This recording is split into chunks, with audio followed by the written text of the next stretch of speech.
Bonjour à tous et bienvenue sur la chaîne Lestat JDR. Et aujourd'hui nous allons parler de bagarre, nous allons parler de combat. Et oui, parce qu'en jeu de rôle, le combat c'est incontournable. Et pourtant à titre personnel, c'est souvent ce qui m'ennuie le plus, ce qui me déçoit le plus, et ce des deux côtés de l'écran. Je pense que ça tient au fait que le différentiel entre la vitesse du temps qui passe dans le monde fictif et la vitesse du temps qui passe dans le monde réel est très important. Et oui, en général, pour qu'un combat se résolve, il faut seulement quelques secondes, et pourtant ça nous prend plusieurs minutes, voire pire pour le résoudre avec des règles dans le monde réel. Et donc ce différentiel génère une sorte de dissonance fortement perceptible qui va être à l'origine d'une frustration, en tout cas me concernant, de ne pas obtenir le résultat escompté, c'est-à-dire un combat narratif, fluide, dynamique, rythmé, un peu similaire à ce qu'on pourrait voir dans une scène d'action de film. C'est pour ça que j'aime bien le terme cinématique. Et ça fait donc plusieurs années que je travaille sur le sujet, toute proportion gardée bien sûr, mais il est vrai que c'est le sujet sur lequel j'ai passé le plus de temps pour essayer de m'améliorer en jeu de rôle, afin d'obtenir ce que j'imagine, et ce que j'imaginais être possible. Parce que la source de la frustration, elle est là aussi. J'ai toujours senti que c'était possible d'obtenir vraiment quelque chose de cinématique, qui tient les joueurs en haleine, à travers donc une scène de combat ou d'action plus généralement palpitante. Eh bien, je pense qu'aujourd'hui, j'ai trouvé mon bonheur en matière de combat en jeu de rôle. Et comme ça m'a pris du temps, eh bien j'aimerais vous proposer aujourd'hui une liste détaillée de tous les éléments constitutifs de ce que j'appelle le combat narratif. Alors loin de moi l'idée de vouloir m'accaparer ce terme narratif, c'est juste que j'ai pas trouvé d'autres terminologies et je le trouvais plutôt approprié pour le genre de combat que je veux mener, c'est-à-dire, comme je l'ai dit, rythmé, fluide, haut en couleur, en bref, cinématique. Je vais donc vous proposer cette liste en expliquant chacun des éléments, pourquoi je les utilise, comment je les utilise, sous la forme d'une boîte à outils qui ne sera pas sans rappeler celle que j'ai proposée pour ma vidéo sur la création des scénarios d'enquête. Je vous la mets en description, elle est très populaire, je vous invite donc à la regarder. Ça veut dire que vous allez être capable de prélever les éléments qui vous semblent pertinents au regard de ce que vous attendez de vos scènes de combat, et vous allez pouvoir laisser le reste de côté. Je n'en serai pas moins détaillé dans mes explications parce que moi, à titre personnel, j'utilise tous les éléments dont je vais vous parler aujourd'hui. Et afin que ce soit plus digeste, je vais trier ces éléments en 3 grandes catégories, les règles, la narration et l'enrobage.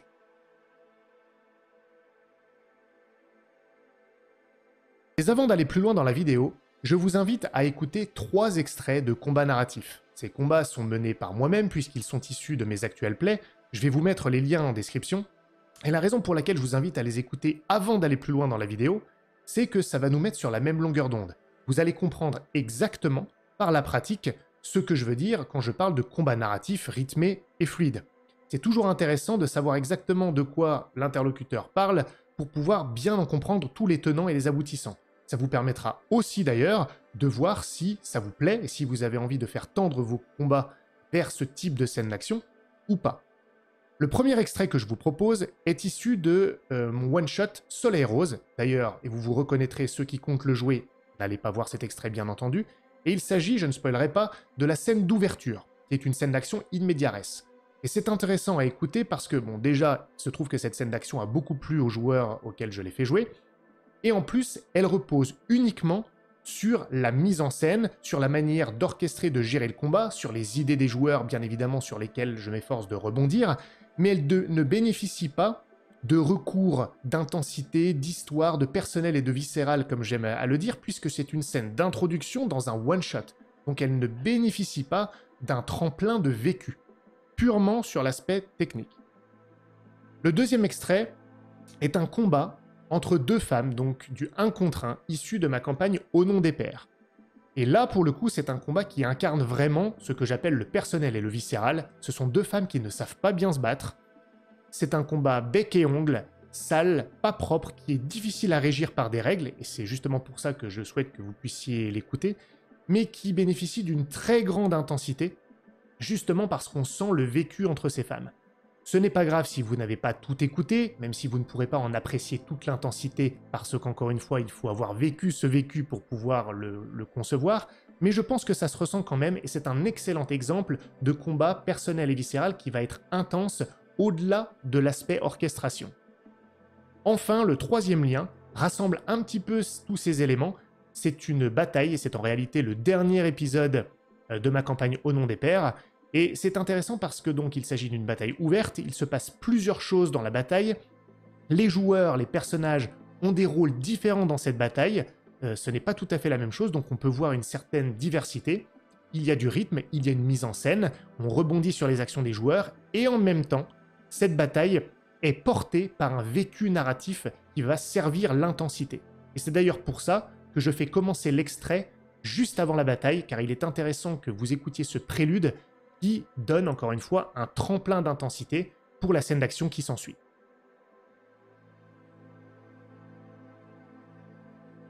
Alors, attaquons-nous d'abord au premier gros morceau, les règles. Selon moi, les règles sont secondaires par rapport à la narration. Mais, paradoxalement, elles sont extrêmement importantes parce que si elles sont trop lourdes, si elles prennent trop de place, elles vont sévèrement nuire à votre narration et donc à votre capacité à mener des combats narratifs.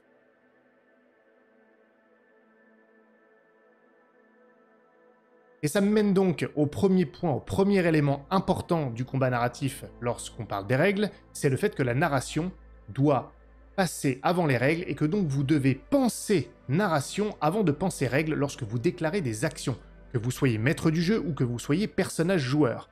Qu'est-ce que ça veut dire exactement?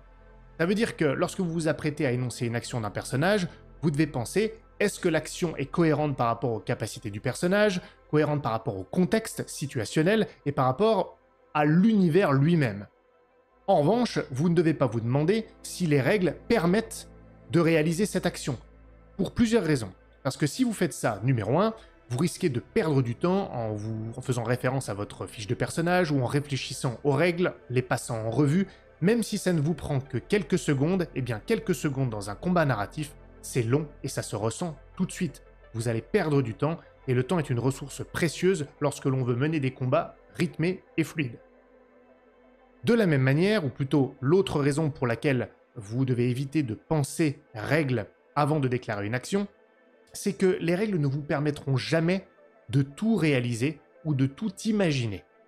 Si je vous renvoie à l'extrait, l'un des extraits que je vous ai proposé d'écouter tout à l'heure, le combat qui met en scène deux femmes qui vont se livrer à un combat personnel et viscéral, eh bien là, il y a des gens qui sont à terre, qui roulent, qui se griffent, qui se mettent les doigts dans les yeux, qui se tirent les cheveux, qui rampent pour s'extraire de l'étreinte de l'adversaire en essayant d'aller attraper une arme létale pendant que l'autre essaye d'attraper un objet contondant posé sur la table. Tout ça est fluide, tout ça est cohérent en termes de narration, mais il y a peu de jeux, peu de règles qui permettent réellement de codifier cela. Et donc, si vous pensez règles avant d'imaginer ça, finalement vous allez vous restreindre et vous allez sans doute être influencé et décider de ne pas vous livrer à ce type d'action, en plus de ralentir l'action en réfléchissant. Tandis que si vous pensez à la cohérence globale de la situation, de l'univers, des capacités de votre personnage, vous ne vous poserez pas la question de la faisabilité en termes de règles.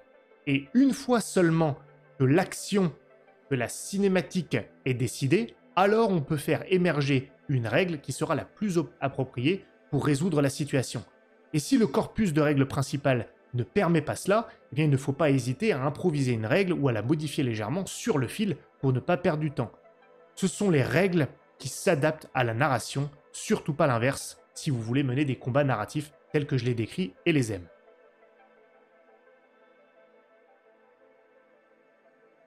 Le deuxième élément important dont j'aimerais vous parler, c'est la suppression pure et simple des jets d'initiative. Et oui, vous avez bien entendu, il faut absolument supprimer les jets d'initiative pour un meilleur rendu. Pourquoi? Eh bien, tout ce qui va ralentir l'action ou augmenter le différentiel entre le temps fictif et le temps réel est à mon avis à bannir, parce qu'encore une fois, cela cassera le rythme. Or, les jets d'initiative, eh bien ça prend du temps. Même si c'est quelques secondes, à force, ça s'accumule et ce sont des secondes précieuses qui auraient pu être dédiées à la narration. Et croyez bien que un arrêt dans la narration, lorsqu'il prend peut-être 5 secondes, voire plus 10 secondes, il est fortement ressenti. Et donc les jets d'initiative, ça prend du temps, en particulier si vous réalisez ces jets au début de chaque tour. Ensuite, il faut bien comprendre que tout jet de dés en jeu de rôle constitue un stop dans la narration, même si les jets de dés sont justifiés. Par conséquent, plus vous effectuez de jets de dés dans une scène de combat, plus vous allez créer de stop dans l'action. Et donc accentuer le phénomène de saccade et casser la fluidité de la scène d'action. Forcément, comme les jets d'initiative sont des jets supplémentaires, et bien avec ces jets-là, vous allez ajouter encore plus de saccades à votre scène d'action, surtout si vous faites faire des jets de dés pour réussir les actions de combat, bien entendu. Mais alors, me direz-vous, comment décider qui agit en premier dans une scène de combat? C'est très simple, c'est le maître du jeu qui décide. Alors vous allez me dire, mais c'est arbitraire! Et je vous répondrai oui, mais ça tombe bien parce que l'arbitrage, c'est le rôle du maître du jeu. C'est à lui, dans une optique cinématique, narrative, de déterminer qui va agir en premier parce qu'il aura toujours plus de jugement qu'une règle sans conscience. Le maître du jeu est un humain qui a une vision sur ce qui se passe, une vision de la cohérence situationnelle, mais également de la cohérence narrative et son intensité. Donc il sera plus à même de décider efficacement qu'une règle qui, elle, pour le coup, sera vraiment arbitraire au sens robotique du terme. Je vous donne un exemple. Si un personnage non-joueur charge un personnage joueur qui lui tient une arbalète, c'est assez simple pour les maîtres du jeu d'arbitrer et de dire que celui qui tient l'arbalète va pouvoir tirer en premier. C'est logique, c'est faire preuve de bon sens, il n'y a pas besoin de jet pour déterminer cela.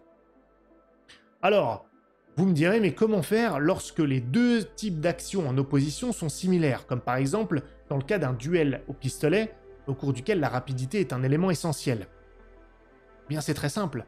Vous faites faire un jet de compétences de tir au pistolet pour les belligérants, et celui qui remporte est celui qui va tirer en premier, ou à minima, réussir à tirer sur son adversaire, même si on peut l'interpréter différemment et dire qu'il a dégainé plus lentement, mais que l'adversaire en face a raté, et donc c'est lui qui a réussi.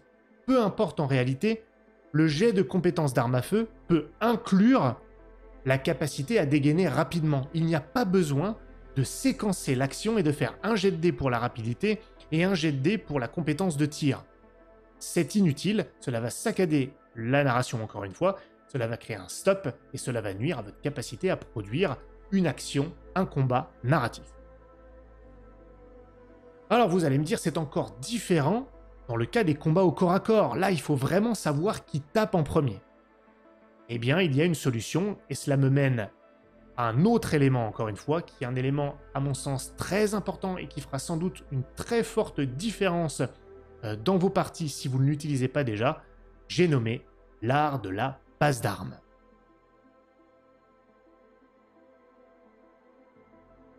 Alors la passe d'armes en jeu de rôle, qu'est-ce que c'est? Bien c'est simple, c'est le contraire de je tape, tu tapes, il tape, chacun son tour.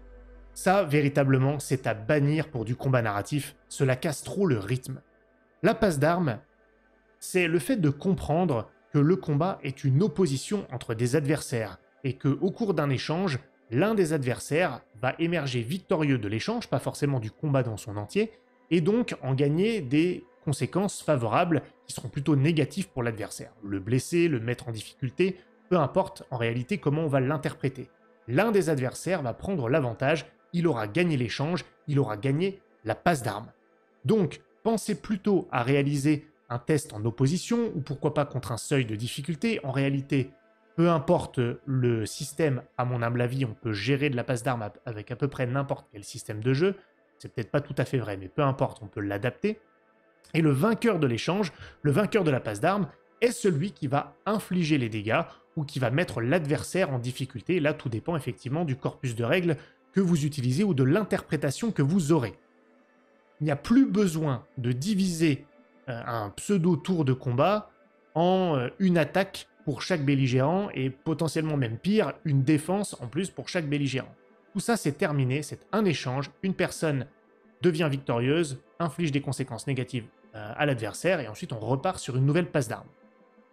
Ce qui est important, c'est que une passe d'armes ne peut jamais mener à un statu quo. Ça ne sert à rien de faire un jet de dés qui au final mènera à une situation absolument identique. Je vous donne un exemple. Un adversaire, l'un des belligérants, a gagné la passe d'armes, il est supposé infliger des dégâts, et finalement tous les dégâts sont absorbés par l'armure de l'adversaire. Et donc rien ne se passe. Ça, c'est à bannir aussi dans les combats narratifs dynamiques cinématiques, parce que cela n'avance pas, cela crée une stagnation. Or, pour un combat cinématique rythmé, il faut que la situation avance en permanence. Ça ne veut pas dire que le combat sera forcément rapide, il y a des combats qui peuvent durer de longues minutes. Cela veut dire qu'à chaque fois que l'on narre et que l'on lance les dés, la situation doit évoluer. Et le système de passe d'armes ne fait pas exception, et il favorise même cette manière d'envisager le combat. C'est pour ça que j'affectionne cette règle particulièrement, et que je la conseille fortement.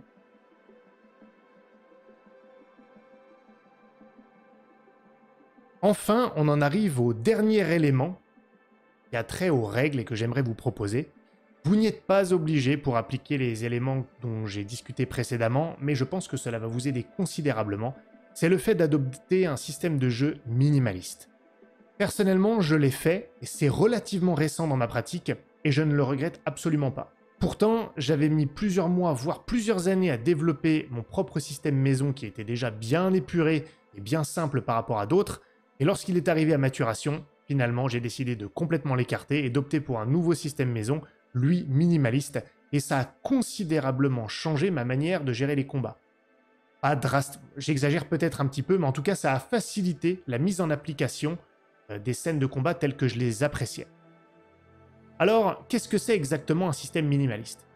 C'est un système avec des règles bien évidemment simples, épurées, là c'est logique, mais c'est surtout un système de résolution qui va vous permettre de déterminer si les actions sont des échecs ou des succès. Point à la ligne, j'ai envie de dire, c'est presque uniquement ça. C'est-à-dire que les succès et les échecs vont ensuite être interprétés de manière logique en fonction de l'intention qui a été donnée par les joueurs potentiellement, mais également les capacités de leur personnage et la situation en général. Mais en aucun cas, les règles vont déterminer quelles vont être les conséquences d'un succès ou d'un échec. Et ça permet une énorme souplesse et ça donne la priorité à la narration et à l'arbitrage en termes d'intensité de narration par rapport à des règles qui décideraient de conséquences sans rien prendre d'autre en compte puisqu'elles sont des règles sans conscience. C'est ça l'essence d'un système minimaliste qui va vous permettre finalement d'aborder tout type de situation, comme par exemple, j'en reviens encore une fois à cela, un combat sale, sans action bien distincte, où on va être aux prises, donc dans une lutte au corps à corps, mais en même temps on va frapper, en même temps on va mettre les doigts dans les yeux, vous voyez, tout ce qui n'est pas très clairement défini. Eh bien, un système de résolution va le permettre, parce qu'il va s'attacher seulement à savoir si une tentative est un échec ou un succès, et ne va pas s'attacher à donner les conséquences à appliquer en jeu. Ça, c'est l'interprétation du maître du jeu et éventuellement des joueurs qui le détermineront. Je vous donne quelques exemples de systèmes minimalistes.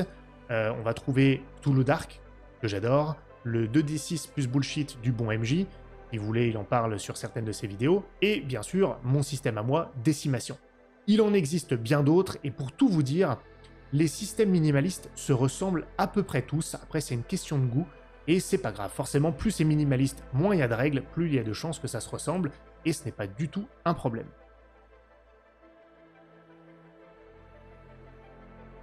Alors, maintenant nous avons les règles essentielles au combat narratif, et nous avons d'ailleurs éjecté aussi les règles non essentielles. Maintenant, il va falloir les manier, et il va falloir orchestrer les combats pour qu'ils soient le plus narratif et le plus rythmé possible. Ça, cela va passer par la narration elle-même. Pour qu'il y ait du rythme, du mouvement, une intensité, une fluidité, il faut plusieurs choses. Il faut bien sûr des musiciens, si je puis utiliser cette comparaison, et cela va être les personnages joueurs, qui vont jouer bien sûr leur propre partition, pas celle du maître du jeu, et qui vont jouer un rôle essentiel en apportant leur créativité et en donnant au maître du jeu de quoi rebondir dans sa propre narration.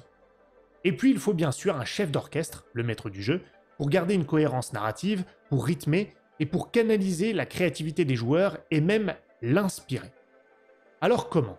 Eh bien à travers un certain nombre d'éléments et je m'en vais vous les décrire maintenant.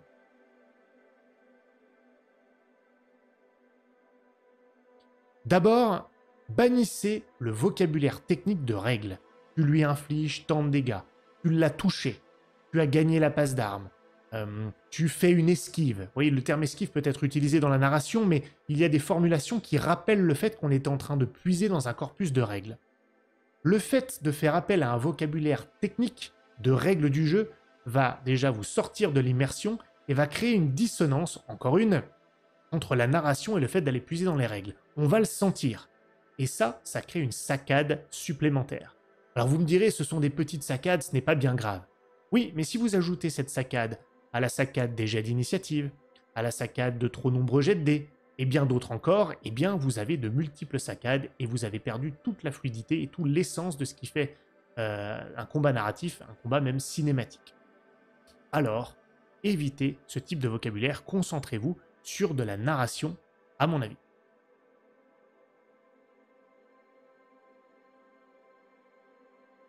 Ensuite, un autre élément, c'est n'utilisez pas de cartes tactiques, de battle map.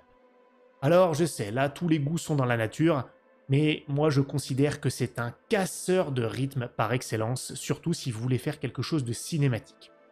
D'abord, la carte, elle va imposer une vue à la troisième personne, donc elle va encore une fois vous sortir de l'immersion. Vous ne serez plus dans le feu du combat, vous allez le regarder en vue d'avion. Même si parfois vous immergez à nouveau dedans, de temps en temps, vous allez regarder la carte et vous allez retourner à la troisième personne. Là aussi, cela crée une dynamique différente, une alternance entre, d'une certaine manière, le fictif et le monde réel. Quand vous regardez la carte, vous n'êtes plus dans le fictif. Vous êtes vous-même en train de regarder une battle map. En plus, elles vont inviter les joueurs à penser tactiquement, et donc à se référer régulièrement à la carte.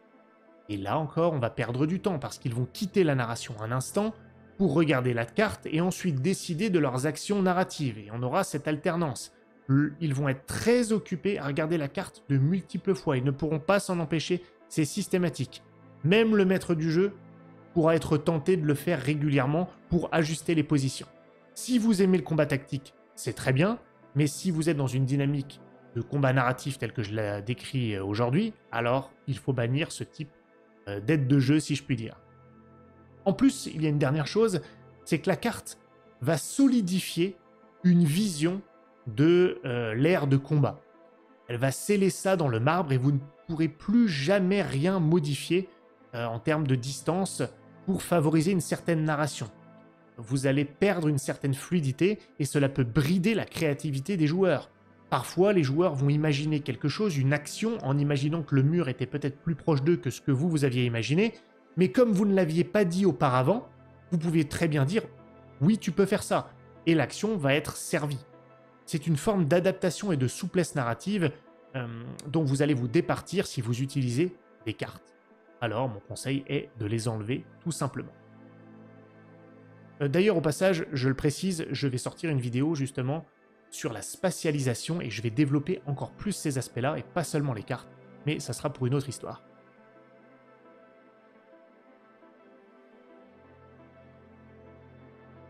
Enfin, un autre élément encore, parce que je pense qu'il y en aura d'autres, la distribution de la parole. Ça, c'est quelque chose de vraiment important. Il faut, à mon avis, distribuer la parole efficacement lorsqu'on est un maître du jeu. Il ne faut pas hésiter à le faire. Et il va falloir oublier la notion de tour de combat également. Et les deux sont intrinsèquement liés. Il n'y aura pas de jet d'initiative. Donc, c'est le MJ qui va distribuer la parole. Ce ne sont pas les règles qui vont le décider pour lui.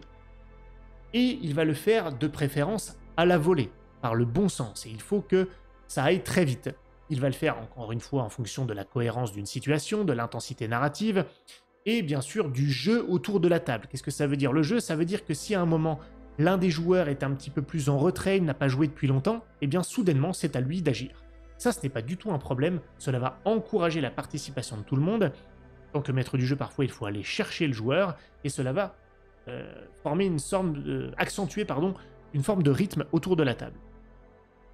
D'ailleurs, la distribution de la parole elle-même, le fait de distribuer la parole, est un accélérateur de rythme, parce qu'il y a des changements, même si ces changements ne s'opèrent pas d'une certaine manière dans le monde fictif, mais bien dans le monde réel, hein, la distribution de la parole est bel et bien réelle, eh bien ça va créer une forme de mouvement dans la manière dont vous gérez la scène, et ça va donner un effet de rythme, de fluidité. C'est pour ça que les combats au sein desquels il y a plusieurs petits groupes de combat sont très efficaces parce que vous allez justement alterner entre les différents groupes de combat. Justement, parlons des groupes de combat. N'alternez pas systématiquement entre les joueurs de manière symétrique comme s'il y avait des tours de combat. Tu as agi, alors maintenant c'est à toi, puis à toi, puis à toi.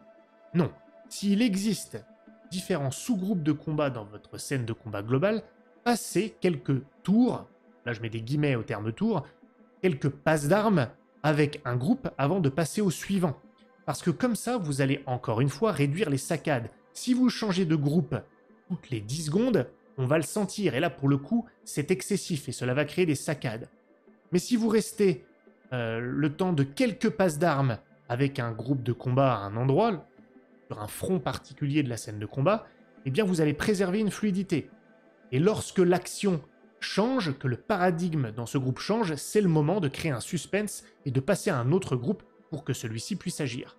Mais abolissez, à mon sens, la vision de tour symétrique, où vous devez systématiquement faire une passe d'arme ici, une passe d'arme ici et une passe d'arme là.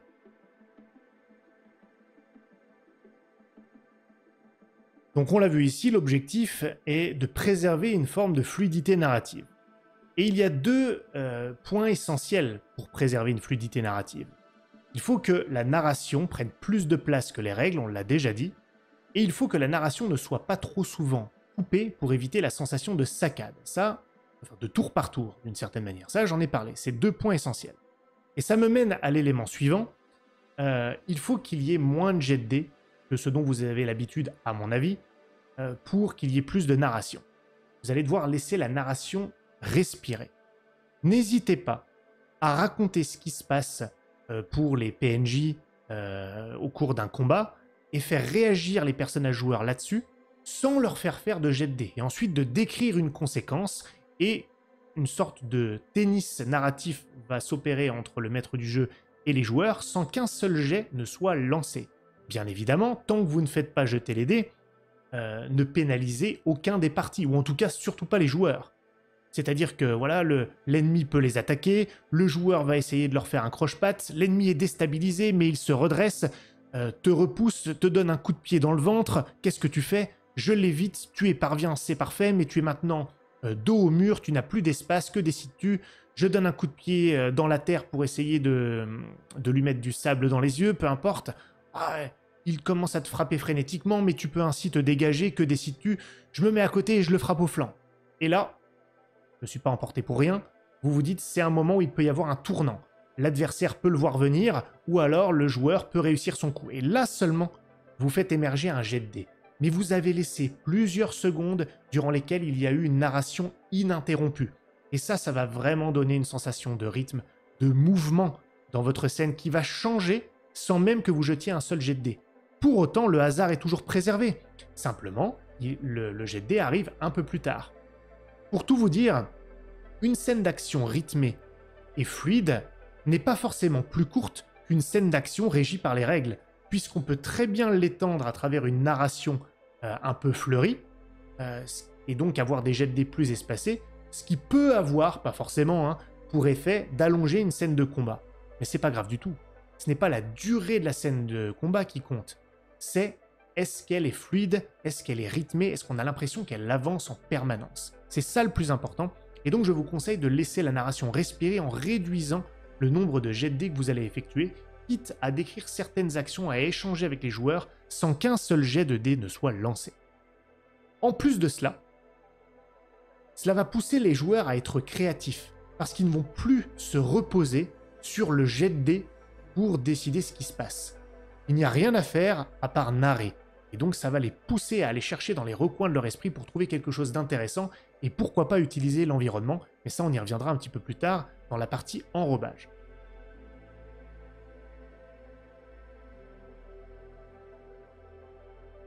Alors, le dernier point que je voudrais aborder est un peu technique, mais il a toujours trait à la narration.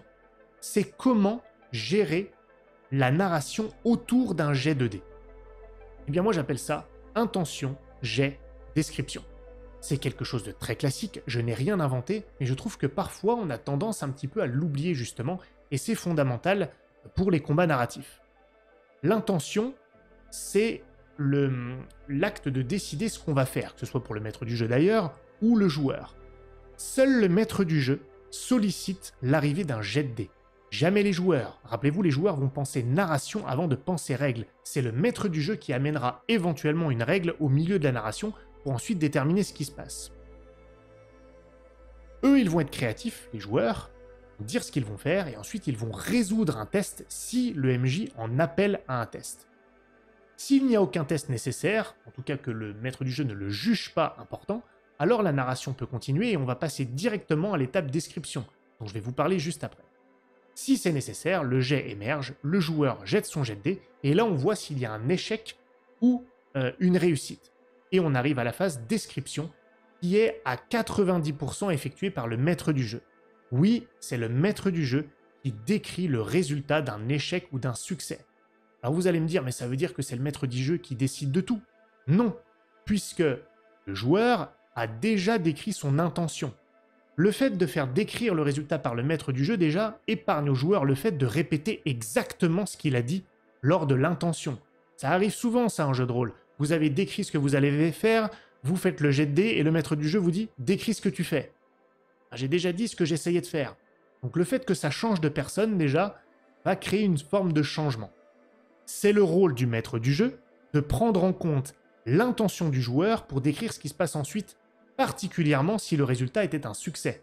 Si c'est un échec, le maître du jeu a un petit peu plus de latitude pour improviser et décrire la conséquence de l'échec. Donc, le maître du jeu va faire une description, mais elle est d'une certaine manière contrainte par le fait que le joueur a éventuellement réussi son jet de dés. C'est crucial que le maître du jeu le prenne en compte et décrive quelque chose qui va en faveur du personnage joueur, même si c'est pas tout à fait fidèle à son intention, parce que le maître du jeu juge qu'à ce stade, narrativement, non, le joueur ne peut pas réussir à couper la tête du méchant tout de suite. Vous voyez, on arrive en termes de cohérence de l'univers, mais aussi de la crédibilité narrative et de l'intensité narrative. Pour autant, le maître du jeu ne détermine en aucun cas le séquençage du combat et comment il va se terminer.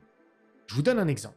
Même en se reposant simplement sur échec, succès, vous allez voir qu'on peut arriver à des choses très différentes qui sont imprévisibles pour le maître du jeu, même si c'est lui qui décrit les conséquences. Si vous êtes en plein milieu d'une pièce, le personnage joueur dit qu'il charge son adversaire avec son épée.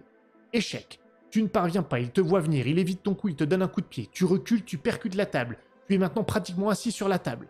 Ah, j'essaie de le repousser également. Échec. Tu n'y parviens pas, tu recules un peu, tu te retrouves allongé sur la table. L'ennemi te saute dessus, il est maintenant sur toi, il a lâché son épée, il a une dague à la main qu'il souhaite te planter sur toi. Que fais-tu? Ah, j'essaye de le faire rouler sur le côté pour pouvoir me libérer. Réussite cette fois. Très bien. L'ennemi est repoussé, il roule sur le côté et tombe de l'autre côté de la table. Tu entends un boum contre le sol, il est par terre, il est en train de se relever. Que fais-tu? Je roule moi aussi pour tomber sur lui.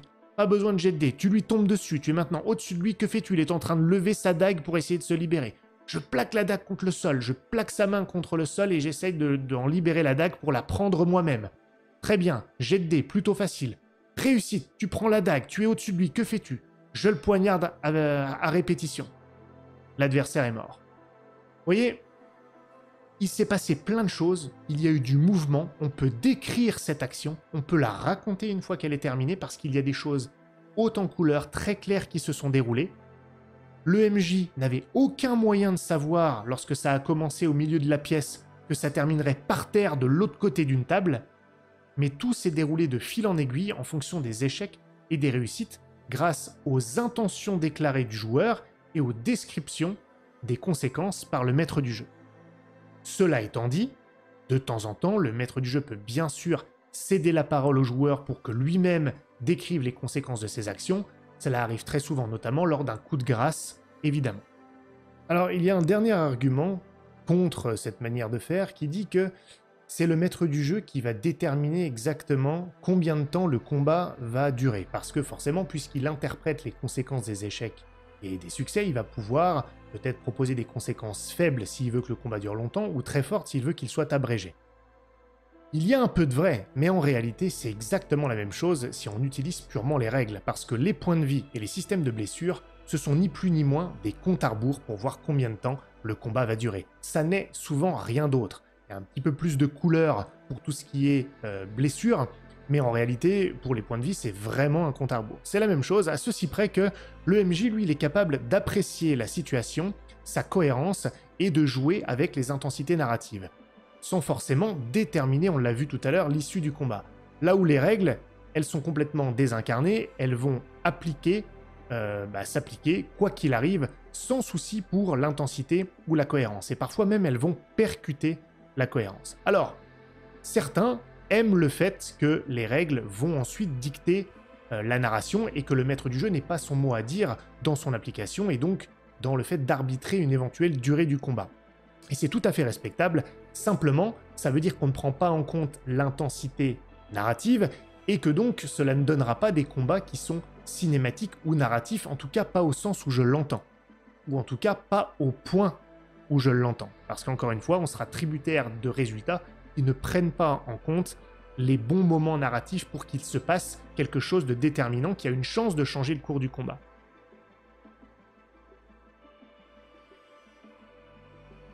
Bien, maintenant on a vu les deux premières grandes thématiques qui permettent de résoudre, de mener des combats narratifs, et on en arrive au dernier, que moi j'appelle l'enrobage. Alors qu'est-ce que c'est l'enrobage? Ça tient au fait que je pense qu'il faut envisager les scènes de combat comme des scènes d'action plus générales. Pourquoi? Parce que si on pense purement combat, dans nos descriptions, dans notre narration, même dans l'usage des règles, on ne pensera qu'à ce qui permet de résoudre des passes d'armes, des échanges, des attaques, des défenses, des esquives, et on ne pensera pas au reste. Alors que si on envisage une scène de combat comme une scène d'action plus générale, on va commencer à ouvrir son champ des possibles à d'autres choses qui peuvent se produire dans la scène, qui ne sont pas forcément directement liées à des échanges de combat, des échanges de coups ou des blessures, mais qui auront toute leur importance et qui vont donner une couleur, voire plusieurs couleurs à votre scène de combat. Et plus il y a de couleurs à votre scène de combat, plus elle sera narrativement intéressante, plus elle sera cinématique. Donc l'enrobage est très important et on va en étudier quelques éléments que je juge fondamentaux.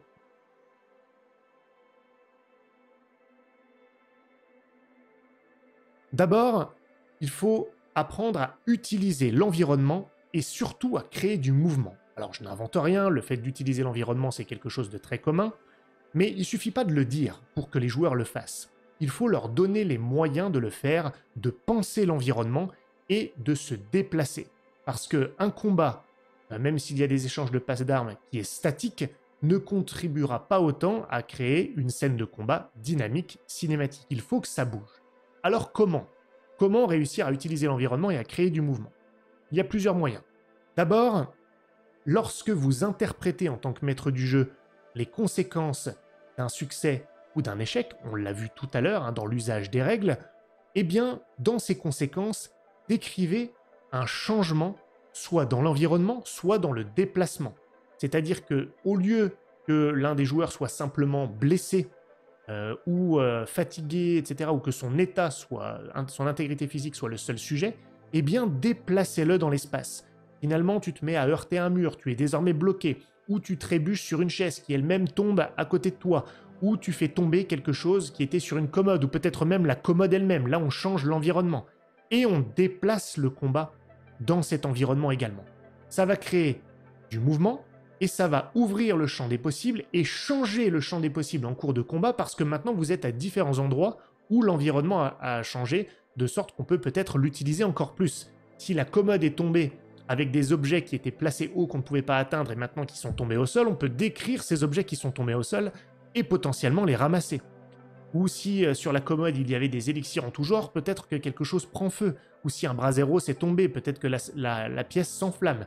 Tout ça est possible parce qu'on a inclus l'environnement et l'espace dans les conséquences, dans la description des conséquences d'un résultat de passe d'armes. Ça, c'est très important. Ensuite, d'autres possibilités, c'est d'écrire des points de repère dans l'espace de combat à vos joueurs.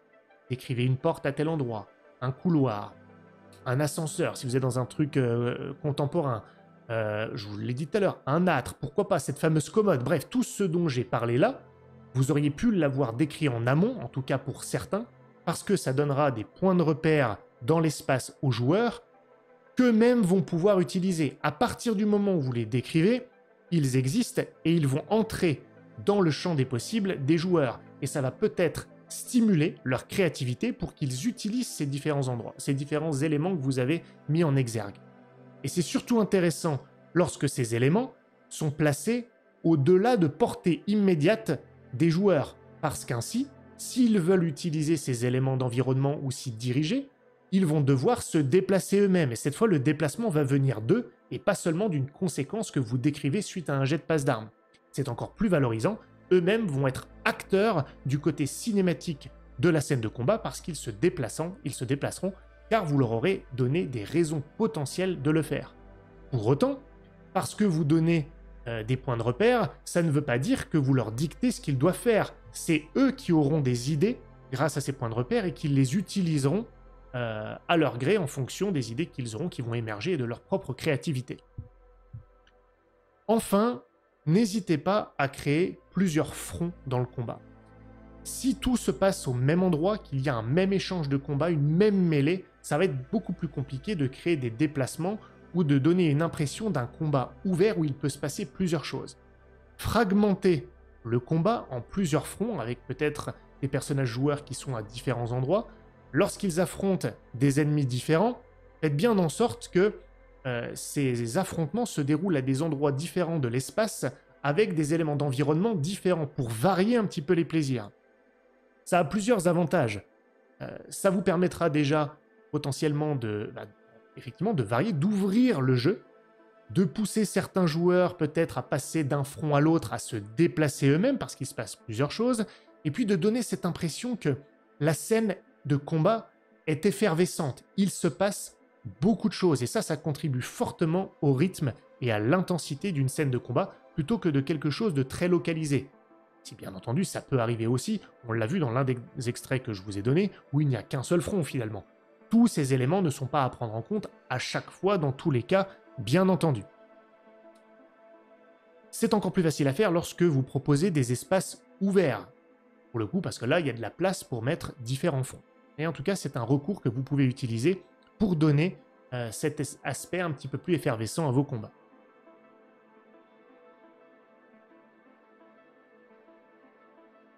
Autre élément important pour dynamiser vos combats à travers l'enrobage, c'est de présenter des choix aux joueurs, des choix qui ne sont pas forcément directement liés aux choix tactiques du combat. Justement, au contraire, d'autres choix.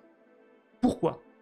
Parce que le fait de présenter des choix va mener les joueurs à prendre des décisions. Et on l'a déjà vu dans plusieurs vidéos, peut-être même dans celle-ci, le fait de prendre des décisions donne aux joueurs une part active et donc va les investir dans votre combat. On y pense souvent dans des situations hors combat où on doit prendre des décisions, des choix émergent et on réfléchit entre nous, on en discute.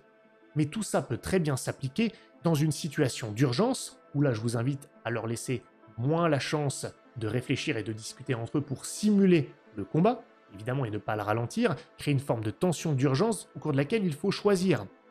Ça marche très bien. Et pour ça, il faut faire émerger des événements, des choses dans le combat. Et encore une fois, ce sont des choix qui sont autres que simplement décider qui vous allez taper. On étend un petit peu le champ des possibles à travers ces choix et ces décisions que vont devoir prendre les combattants.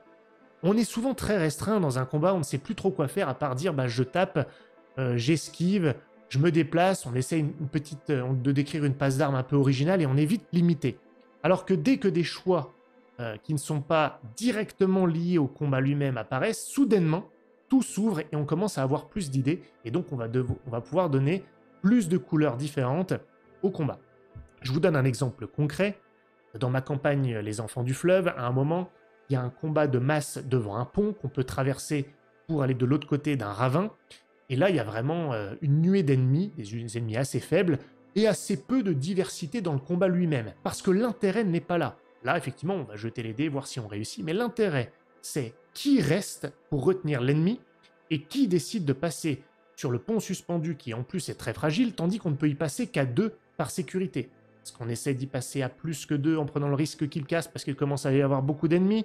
Qui décide de rester pour combattre et prendre le risque d'être tué pendant que les autres passent? En plus, il y avait des gens, des mercenaires, qui étaient des alliés mais pas vraiment amicaux, qui voulaient passer en premier. Donc que font les joueurs? Est-ce que, tant pis, ils attendent que les mercenaires passent au risque de devoir combattre plus longtemps, ou est-ce qu'ils essaient de leur passer devant au risque potentiellement d'avoir leurs alliés qui se retournent contre eux parce qu'ils veulent sauver leur vie? Et puis pendant ce temps-là, il y a peut-être quelqu'un qui passe sur le pont et celui-ci se brise à un moment, il risque de tomber, et ceux qui sont déjà de l'autre côté doivent peut-être vouloir l'aider. Mais s'ils vont l'aider, ils s'exposent aux tirs des ennemis en face. Plein de choses, vous voyez, ça, on crée des éléments de choix qui vont permettre aux joueurs de prendre des décisions Et ça nourrit clairement la narration au sein d'une scène de combat, une scène d'action plus générale.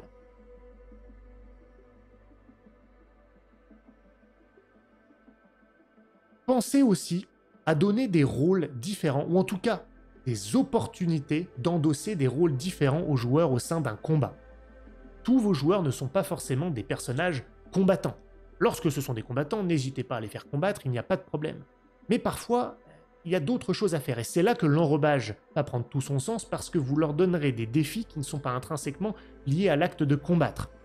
Je vous donne un autre exemple, dans l'un des extraits que je vous ai donné tout à l'heure, la bataille finale dans ma campagne au nom des pères, il y a 2 joueurs qui ne sont pas des combattants. Il y en a un qui est plutôt filou et l'autre est plutôt un personnage social. Eh bien, le personnage social de ma joueuse, lui, ne combattait pas, mais elle devait slalomer au sein de la mêlée, quitte à être bousculée, peut-être piétinée, parce qu'elle devait aller de l'autre côté du champ de bataille pour récupérer un allié puissant, une sorte de monstre, mais dont la faiblesse était qu'il était extrêmement frénétique. Si on veut, il pouvait très vite s'énerver, et donc quand il fallait le ramener de l'autre côté de la bataille pour qu'il aille faire ce qu'il avait à faire, si elle était attaquée, il pouvait s'énerver. Elle devait donc l'amadouer et en pleine bataille peut-être effectuer des gestes sociaux, et même pas des jets de combat. Et lui donner des ordres, lui dire quoi faire, je lui présentais des choix au sein de la bataille. Vous voyez, sans même qu'elle ait à combattre, elle participait activement à la bataille. Quant à l'autre, le plus filou, lui aussi devait parfois slalomer parce qu'il a voulu aller aider son frère qui était en train de se faire piétiner dans la mêlée, et puis ensuite il a dû décider s'il allait plutôt aider sa mère qui avait été emportée dans l'un des bâtiments, ou alors aider les personnages combattants qui commençaient à être en difficulté. Bref, plein de choix différents qui ne l'obligeaient pas à combattre. Ça, c'est très intéressant aussi pour varier les types de narration au sein d'un même combat en valorisant les joueurs de manière différente.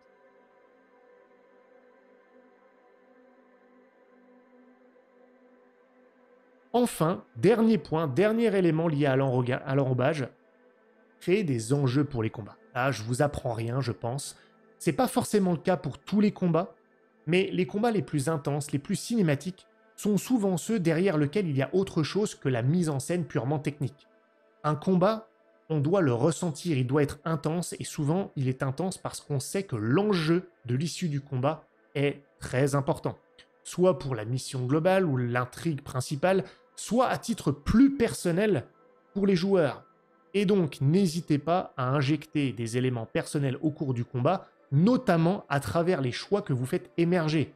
J'ai commencé à en discuter un petit peu, ce personnage qui devait aller aider son frère, mais à un moment, il devait choisir entre aider son frère, l'épauler, et puis aller chercher sa mère qui était dans le bâtiment. Et puis, comme le choix était un peu trop simple pour lui, soudainement, le bâtiment se met à s'enflammer parce que quelqu'un y a jeté une torche. Là, il commence à y avoir urgence. Il se dirige donc vers le bâtiment en épaulant son frère. Mais à côté de ça, ses compagnons combattants sont en difficulté en combat. Va-t-il les aider ou va-t-il se concentrer sur sa mère? Vous voyez, on a du personnel dans le combat et tout de suite, il est beaucoup plus intense et cela ajoute de la couleur à la narration, ce qui est important pour du combat qui se veut narratif, bien entendu. Comme dirait l'un de mes amis, il faut savoir faire monter la sauce. Et d'ailleurs, je termine sur un point important.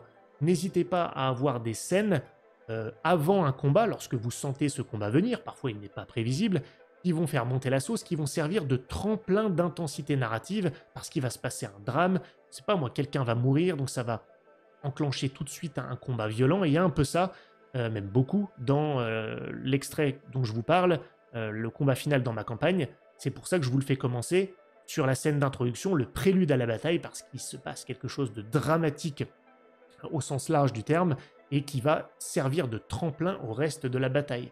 Les à côté narratifs sont aussi très importants.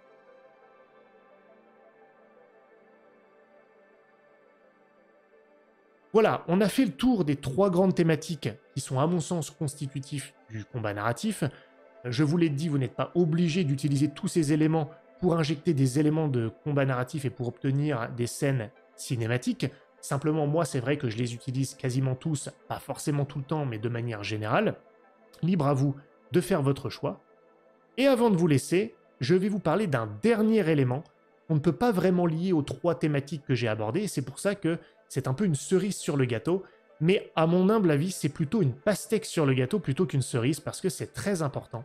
Et pourtant, j'ose le dire, c'est un élément que je vois assez peu, malheureusement, aux différentes tables auxquelles je participe. Certains le font très bien, mais c'est vraiment rare, et c'est dommage parce que c'est fondamental pour créer une intensité dans un combat, pour créer du rythme, ou une sensation de rythme et une sensation d'intensité. Bref, un combat cinématique prenant, haletant. C'est l'intonation du maître du jeu. Le maître du jeu doit vous emmener dans le combat, il doit vous immerger dans le combat, et comment peut-il le faire, même s'il maîtrise toutes les dimensions techniques, si sa voix ne laisse pas transparaître le fait qu'il vit lui-même le combat.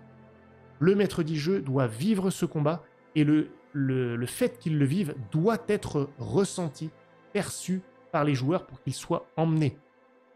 Il n'y a rien de plus ennuyeux qu'un combat, même parfaitement mené, avec une voix dont l'intonation ne change pas, très calme, très posée, sans ressentir l'urgence, l'effervescence, la frénésie du combat. N'hésitez pas, en tant que maître du jeu, de varier vos intonations, de vous sentir complètement impliqué, de laisser presque un peu les émotions vous prendre dans ce combat. Cela va vraiment contribuer à immerger vos joueurs dans le combat et aussi à créer une sensation de rythme, d'urgence, du fait qu'on avance. Pressez vos joueurs quand vous distribuez la parole, souvenez-vous, le fait de distribuer la parole peut se faire de manière effervescente, avec une intonation forte. Il m'arrive même parfois de faire une forme de HRP en leur disant « vite, vite, vite » pour qu'ils comprennent qu'ils doivent choisir rapidement. C'est quelque chose qui sort un peu du cadre purement du monde fictif, mais cela a un effet assez vertueux en matière de sensation d'urgence pour insuffler du rythme au combat. Voilà, ça c'est un élément important aussi qui couronne un petit peu le tout et je voulais finir sur cet élément-là. J'espère que cette vidéo vous aura plu, qu'elle vous aura inspiré, qu'elle vous aidera. Si c'est le cas, eh bien abonnez-vous à la chaîne si ce n'est pas déjà le cas. N'oubliez pas le petit pouce bleu, commentez aussi, ça aide vraiment pour l'algorithme, les vidéos ont besoin de visibilité. Vous pouvez aussi poursuivre la discussion avec moi ou avec d'autres sur le Discord, le lien est en description. Et puis je vous retrouve très bientôt pour une prochaine vidéo. Je vous remercie beaucoup pour votre écoute.